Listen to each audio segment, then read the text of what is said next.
Iran को जंग के बीच मिली रूस की तकनीक। अमेरिकी विमानों पर ईरान के हमलों के पीछे रूस ने की मदद। रूस से ईरान को मिली PIR तकनीक, मुश्किल में फंसा अमेरिका।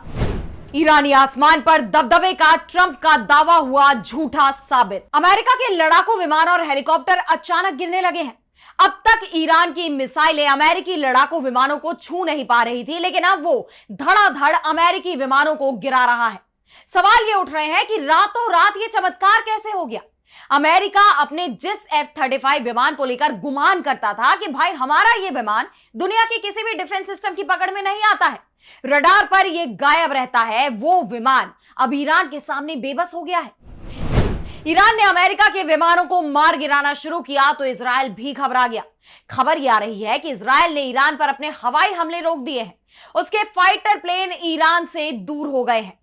अब आप खुद सोचिए, अमेरिकी राष्ट्रपति डोनाल्ड ट्रंप अभी हाल ही में दावा कर रहे थे कि ईरान के आसमान पर हमारा कब्जा हो चुका है, हमारे विमान तेहरान पर मंडरा रहे हैं। लेकिन अब तेहरान तो दूर, पूरे ईरान में कहीं भी अमेरिकी विमान सुरक्षित नहीं दिख रहे। अचानक ही ईरान अमेरिकी विमानों को गिराने लगा है। ऐसे में सवाल ये उठ रहे हैं कि जंग के 5वें सप्ताह में ईरान के हाथ आखिर ऐसा कौन सा हथियार लग गया है कि अब वो अमेरिका के विमानों को आसानी से गिरा रहा है। ईरान का कहना है कि 24 घंटे में उसने अमेरिका के 1 दर्जन विमान मार गिराए हैं और यह पहली बार है कि अमेरिका भी यह मानने को मजबूर हो गया है कि ईरान बहुत हद तक सही दावा कर रहा है। और आज हम इसी को लेकर अपनी स्पेशल रिपोर्ट में करेंगे बात कि ईरान को आखिर किसने दी है अमेरिकी विमानों को मार गिराने की तकनीक। नमस्कार, मैं आराधना। तो शुरू करते हैं हमारी एक खास रिपोर्ट और बात करते हैं ईरान की इस खास तकनीक की।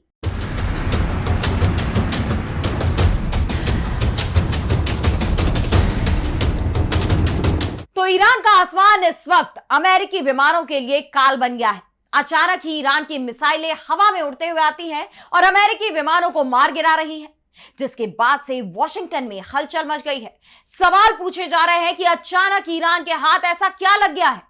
अमेरिकी राष्ट्रपति डोनाल्ड ट्रंप तो कह रहे थे कि ईरान की वायुसेना तबाह हो गई है, उनके पास कोई भी एयर डिफेंस सिस्टम नहीं बचा है। तो फिर ये क्या हो रहा है? F-35, F-15, A-10 लड़ाकू विमानों के अलावा MQ-9 Reaper drone, Black Hawk helicopter, कोई भी ईरान की मिसाइलों से बच नहीं पा रहा। वैसे ये बात भी नहीं है कि ईरान ने इन्हें मार गिराने के दावे पहले नहीं किए थे। पहले भी ईरान ने कुछ मौकों पर अमेरिकी विमानों को ट्रैक करने की बात कही थी। यह भी कहा था कि हमने अमेरिकी विमान मार गिराए हैं, लेकिन MQ-9 रीपर ड्रोन को छोड़ दिया जाए तो अमेरिका ने हर बार ईरान के इन दावों को खारिज ही किया है। और ईरान भी इसे लेकर कोई सबूत नहीं दे पा रहा था, सिर्फ उस हमले के ही सबूत दे पा रहा था जो उसके पश्चिम एशिया में अमेरिकी एयरबेस पर हमले के थे, जिसमें अमेरिकी अवाक्स विमान गिराए गए थे। लेकिन F-15 लड़ाकू विमान को ईरान के अंदर गिराना बहुत बड़ी बात है। यह एक बहुत एडवांस फाइटर जेट है और इसे ट्रैक करना और इस पर सटीक निशाना लगाने के लिए जिस टेक्नोलॉजी की जरूरत होती है, कम से कम वो तो ईरान के पास अभी तक नहीं थी। इसलिए अब सवाल यह उठता है कि आखिर ईरान ने अचानक अमेरिकी विमानों को कैसे गिराना शुरू कर दिया है। यह बात तो आपको पता होगी ही कि ईरान की मिसाइलों और ड्रोन हमलों ने पश्चिम एशिया में अमेरिकी एयरबेसों को तबाह कर दिया है। ये हमले इतने सटीक तरीके से अंजाम दिए गए कि अमेरिकी एजेंसियां भी चौंक गई और बाद में दावा किया गया कि रूस इस मामले में ईरान की मदद कर रहा है। उसकी तरफ से ईरान को दी गई खुफिया सूचना और सैटेलाइट इमेजेस की मदद से ईरान इन हमलों में कामयाब हुआ। लेकिन अब कहा यह भी जा रहा है कि ईरान जिस तरह से अमेरिका के बेहद एडवांस फाइटर जेट्स को गिरा रहा है, उसमें भी रूस की ही मदद काम कर रही है। अब यह बात अमेरिका के अंदर क्यों कही जा रही है, जरा यह भी जान लेते हैं। तो अमेरिका की तरफ से जो शुरुआती जांच रिपोर्ट सामने आई है, उसमें कहा गया है कि F-15E फाइटर जेट को गिराने के लिए ईरान ने पैसिव इंफ्रारेड डिटेक्शन सिस्टम यानी PIR तकनीक का इस्तेमाल किया है। यह एक ऐसा तरीका है जो पारंपरिक रडार सिस्टम से बिल्कुल अलग है, क्योंकि ईरान के पास जो पारंपरिक रडार है, उनकी मदद से F-15 को गिराना बहुत मुश्किल काम है। F-15 में जो तकनीक इस्तेमाल की गई है वो परंपरागत रडार को मात देने के लिए बनाई गई है, लेकिन पैसिव इंफ्रारेड डिटेक्शन सिस्टम के जरिए जरूर F-15 को टारगेट किया जा सकता है।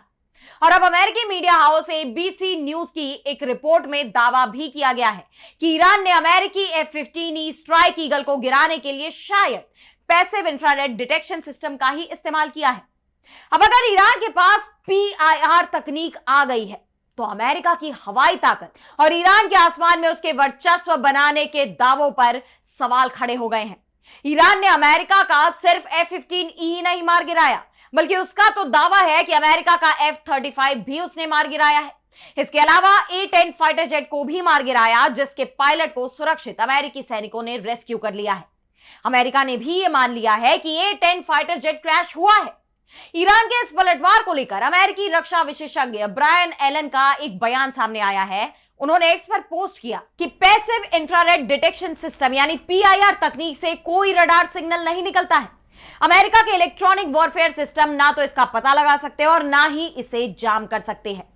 ये उस तकनीक के लिए पूरी तरह से अदृश्य है जिस पर अमेरिका ने अपनी हवाई ताकत को मजबूत बनाने के लिए खरबों डॉलर खर्च किए हैं। अब आसान भाषा में समझे तो पारंपरिक रडार को अमेरिकी फाइटर जेट बहुत ही आसानी से पकड़ लेते हैं और उसे वो खत्म कर सकते हैं, लेकिन पैसिव इंफ्रारेड डिटेक्शन सिस्टम की बात जब आती है तो ये वो तकनीक है जिसे अमेरिकी फाइटर जेट पकड़ ही नहीं सकते। और इसीलिए सवाल ये उठता है कि ईरान के पास आखिर ये सिस्टम कहां से आया? अगर ये पहले से उसके पास था तो इसका अभी तक इस्तेमाल क्यों नहीं किया गया? क्या जंग के बीच में उसे ये सिस्टम रूस से मिला है? क्योंकि रूस PIR तकनीक का इस्तेमाल करता है और यही कारण है कि यूक्रेन के साथ चल रही जंग में यूक्रेन का कोई भी फाइटर जेट अभी तक रूस के आसमान तक नहीं पहुंच पाया, और जो रूस के करीब भी आया है उसे रूस ने तुरंत ही मार गिराया है। इसके लिए रूस PIR तकनीक का ही इस्तेमाल कर रहा है। ऐसे में यह माना जा रहा है कि रूस ने ही ईरान को यह तकनीक उपलब्ध कराई है, जिसके बाद ईरान अब अमेरिकी फाइटर जेट को आसानी से मार गिरा रहा है। वहीं PIR तकनीक की खासियत की बात करें तो पैसिव इंफ्रारेड डिटेक्शन सिस्टम पारंपरिक रडार से अलग होते हैं। पारंपरिक रडार आधारित प्रणालियों के विपरीत पैसिव इंफ्रारेड डिटेक्शन विमान से जो गर्मी निकलती है, उसके इंजन से जो धुआं निकलता है, उससे विमान को ट्रैक कर लेता है। पारंपरिक रडार इंफ्रारेड सिग्नल छोड़ते हैं जो विमान से टकराकर लौटते हैं, जिससे विमान की स्थिति की जानकारी रडार को मिलती है। लेकिन इससे जो आधुनिक फाइटर प्लेन होते हैं वो इन इंफ्रारेड सिग्नल्स को पकड़ते हुए रडार की स्थिति की जानकारी हासिल कर लेते हैं और रडार को ही जाम कर देते हैं और बाद में इस पर हमला कर उसे तबाह भी कर देते हैं। जबकि passive infrared detection system radar उत्सर्जन पर निर्भर नहीं करते। वे कई ऐसे पहचान और जैमिंग तंत्रों की पकड़ में ही नहीं आते जिनका मुकाबला करने के लिए पश्चिमी देशों ने अपने विमानों को डिजाइन कर रखा है। PIR तकनीक के तहत विमान का पता लगाने के समय कोई इलेक्ट्रॉनिक संकेत नहीं निकलता है, इसीलिए इलेक्ट्रॉनिक वॉरफेयर के जरिए इसे जाम भी नहीं किया जा सकता। F-15E जैसे आधुनिक अमेरिकी विमान फ्लेयर्स, चैफ और सोफिस्टिकेटेड इलेक्ट्रॉनिक युद्ध सूट जैसे एडवांस टेक्नोलॉजी से लैस हैं, और अगर ईरान के पास कोई साधारण रडार रहता तो उसे तो कब का खत्म कर दिया गया होता। ऐसे में यह माना जा रहा है कि अमेरिका ईरान के सभी पारंपरिक रडारों को खत्म कर चुका है। इंफ्रारेड ट्रैकिंग का कॉन्सेप्ट नया नहीं है। हीट सीकिंग मिसाइलें और इंफ्रारेड सेंसर दशकों से मौजूद है, लेकिन जो चीज बदलती हुई दिख रही है वो है इन सिस्टम्स का लेयर्ड एयर डिफेंस नेटवर्क्स में इंटीग्रेशन। अब अगर रूस ने ईरान को PIR तकनीक सौंप दी है तो मानकर चलिए कि जंग में अब अमेरिका को बहुत बड़ा नुकसान होने वाला है। उसके विमान अब ईरान के आसमान में घुसेंगे तो उन्हें ईरान की मिसाइलें मार गिराएंगी। तो फिलहाल आज इस स्पेशल रिपोर्ट में इतना ही। कैसी लगी आपको रिपोर्ट हमें कमेंट सेक्शन में बताइए, और अगर आपको रिपोर्ट पसंद आई तो वीडियो को लाइक करना ना भूलें और चैनल को सब्सक्राइब कर ले। इसी के साथ मुझे दीजिए इजाजत, और देश दुनिया की तमाम बड़ी खबर के लिए आप देखते रहिए DV लाइव। नमस्कार।